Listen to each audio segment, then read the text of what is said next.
What's up, everybody? Welcome to The Revival. My name is JJ, and it's time to continue on our list of my top 100 games of all time, this time 75 through 71.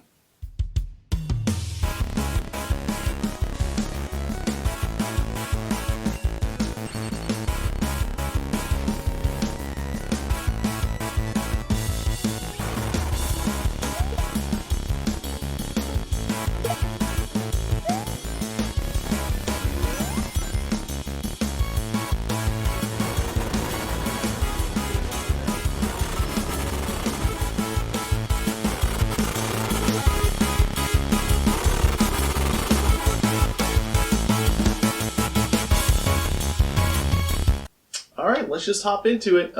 This one got a few Xbox games starting us off. Number one is a game that I would assume most of you have played, if not at least heard of, and that is Halo 2. Most of my friends will say that Halo 3 was the pinnacle of the series. I think from a gameplay and story standpoint, they're probably correct. However, Halo 2 is where my real beginning with the series started, as I have very vivid memories of living in a house with my 3 roommates, having our basement set up with 4 TVs and 4 Xboxes. We'd play Halo 2 for hours on end, trash talking online, playing the different modes, and for me, slowly making my way through the campaign. I loved having that setup, and if I ever win the lottery, you'd best believe that I'll be replicating it in my newer, bigger house. At number 74 is another game that I played religiously on the Xbox back in the day, and a game that I still every now and then like to go back to, and that is Star Wars Battlefront II. Let me be perfectly clear. I'm talking about the 2005 original Battlefront 2, not the money-hungry 2017 version. While the newer version looked fantastic, the original had and still has some of the best level design I've ever seen in a first-person shooter. My personal favorite being the one in space where you have the 2 massive ship fleets going at it, and you can run around in your ship, hop into a fighter, fly out into space and either dogfight out there or fly over to the other team's ship, land there, and then try to sabotage it from within. It's fantastic, and I don't know of many other games that have a mechanic like that and make it work so well. Add in really fun game modes like Galactic Conquest, and you have a game that I still revisit on occasion almost 2 decades later. At number 73 is a game that many would call a masterclass in storytelling, and that is The Last of Us on PS3. I feel like there aren't too many people who haven't played The Last of Us by now.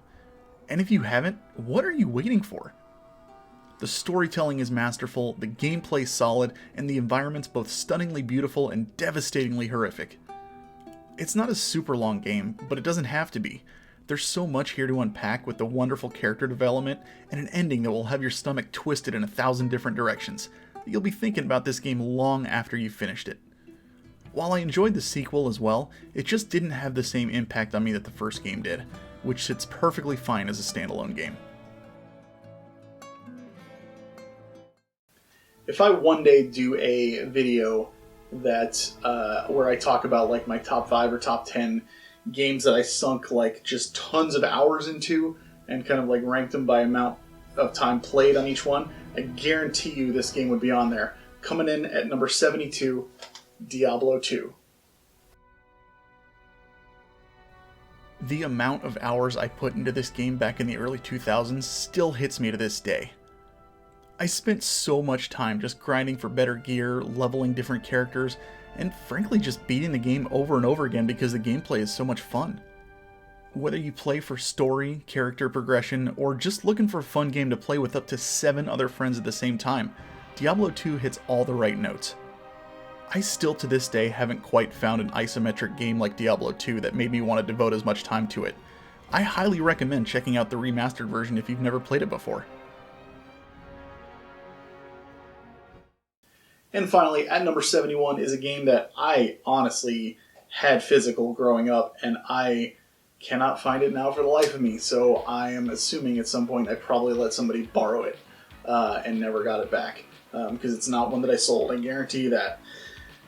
And that is Street Fighter II Turbo on the Super Nintendo. Most of you that know me know that I'm not super huge into fighting games overall.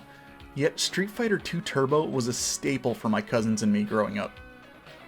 Ryu, Ken, Blanca, Chun-Li, the roster for this game is just as iconic today as it was back then. There was just something about landing a character's special moves that just felt so good, not to mention the sound effects and the music being absolutely on point. I still to this day get Guile's theme song stuck in my head. There you go, guys. Another 5 on the list. We are over a quarter of the way done now, so we're making our way there. It's still super fun for me to write this stuff. I'm having a blast doing it and talking to people about what shows up on the list. And I from what I understand, it's like making people like do exactly what I'm doing when I'm like going through and not only ranking these but writing about them and stuff like that. People are like coming up to me saying like, "Oh my gosh, I forgot about that game." Well, not coming up to me, but I mean like writing me either on the channel or like sending me messages saying, "I'd forgotten about this game. Oh my gosh, this was so good," and blah. I love seeing that kind of stuff. So if there's a game on here that you see on here and you haven't played for a while, but you want to talk to somebody about it, chances are I am all ready for it because I love talking about these games. These are my top 100 games of all time. I have so much love for every single one of them on there, and so I could talk for a long time about every single one. So thank you for the comments and the good feedback. I really appreciate it, and I want to hear what games you like. So like, comment, subscribe, all that fun stuff. You know the drill. We will continue on next time, and as always, keep on gaming.